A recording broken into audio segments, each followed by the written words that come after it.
Ndabasuje kandi mbifurije kugubwa neza mwese wadahema kutwereka yuko mudukurikirana 5 kwa 5 kuri Ibakwe TV. Ngende Emmanuel Rakarama. Ikiganiro tuba tugiye kubagezaho ni inkuru ziba zaraye zicicikana cyangwa se ziri gucicikana muri ako kanya, cyangwa se n'inkuru ziba zarabaye trend.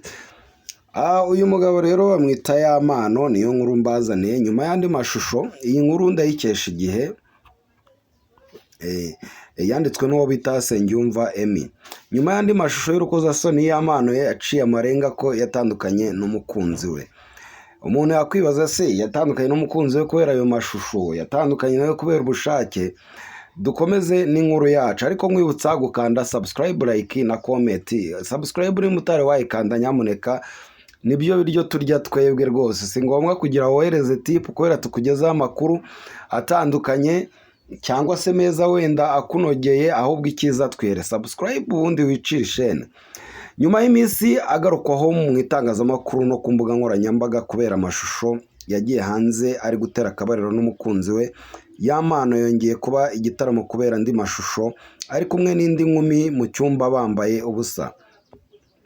Aya mashusho bivugwa ko yafatiwe mu cyumba cya hoteli agaragaza Yamano ari kuvugana n'umukunzi utazwi kuri video call, hanyuma akaza guhindukiza kamera akamwereka umukobwa bari kumwe mu cyumba cya hoteli yambaye ubusa buri. Igihe ari nayo dukesha iyi nkuru yifuje kumenya icyo Yamano avuga kuri aya mashusho, niyitaba telefoni ye igendanwa. Icyakora binyujije ku mbuga nkoranyambaga ze akoresha, Yamano yanditse amagambo agaragaza ko atishimiye ibarimo ndetse yicuza kugira inshuti zamuhemukiye zirimo n'umukunzi we. Ati, ndashimira Imana yatumye ndangiza umwaka wa 2025 nda amahoro, nubwo utari woroshye.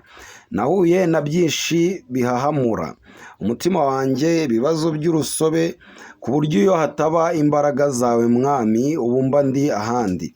Warakoze kunyereka abantu bihinduranya nk'inzoka, inshuti zuzuye uburyarya zose wazegejeyo, kugeza no kurushako rwanjye umukunzi, no kurushako rwanjye ari we mukunzi wenyine.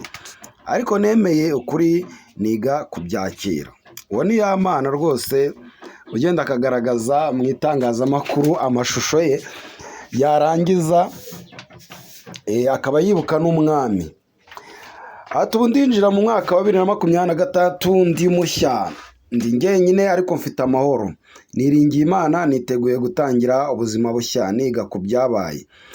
Mwami, yobora inzira zanjye, unyegereze ibyiza kandi ukomeze umpa amahoro. Aya mashusho Yamano yongeye kujya hanze mu gihe abarimo Uzabakiriho Cyprien uzwi nka Jihad, Ishimwe Patrick uzwi nka Pazomani, Ishimwe François Xavier na Kwizera Nestor uzwi nka Papi Nesta bari kuburana ubujurire ku ifungwa n'ifungurwa ry'agateganyo nyuma y'uko baketsweho uruhare mu gusakaza amashusho yagiye hanze Yamano ari gutera akabariro n'umugore we.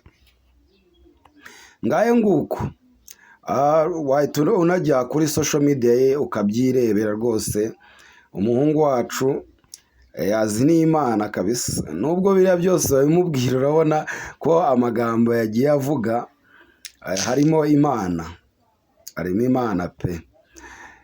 Dukomeza tubashimira yuko muba mudukurikirana 5 kwa 5. Ngende Emmanuel Rakarama. Ibiganiro byacu nakagaruka ku Ibakwe TV. Ciao ciao.